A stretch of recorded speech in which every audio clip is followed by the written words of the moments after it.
I get hit over the back of the head with a 2x4 by his girlfriend. Where did she get a 2x4 in the middle of Times Square?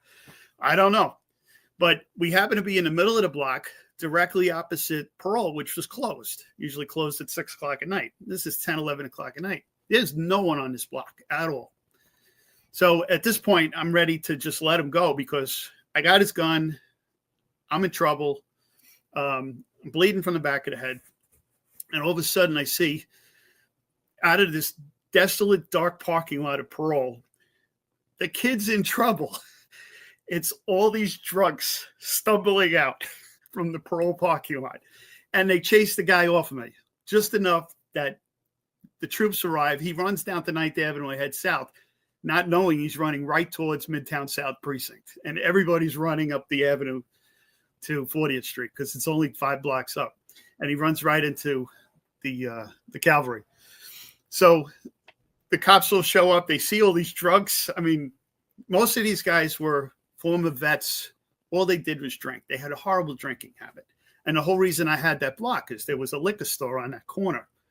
And my job was to keep them from harassing all the young women going onto the bus after work. That was the main function, is just keep the corner clear on 40th and 8th. So I used to tell them, Parole's closed, go down to Parole. And they used to say, O'Connor, if we're still there in the morning, they're going to beat the crap out of us. So I said, nobody's going to beat the crap out of you. I get off at 2 a.m. Before I leave, I'll come and wake you up and chase you out. And I said, by then, you could do whatever you want to do. These were the guys that came out and took care of me. Again, never know who your friends are. So my dad looks at me and says, so what are you going to do now? I said, what do you mean? He goes, you owe them.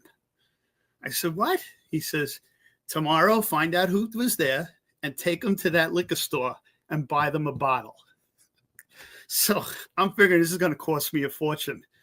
I find 3 or 4 guys. Hey, you okay? We heard about last night. I said, were you there? No, he was there. I was there. You're not going to make us go to court. I said, no, I'm not taking you to court. Follow me. I walk them into the liquor store and I tell the guy behind the counter, whatever they want. So I'm waiting for the bill. They all pick $2 bottles of T-Bird, which is just pure rot gut. So it cost me like $6. I said, you know what? Give them 2 bottles apiece. And that was the way that story ended. But again, they saved my life that night.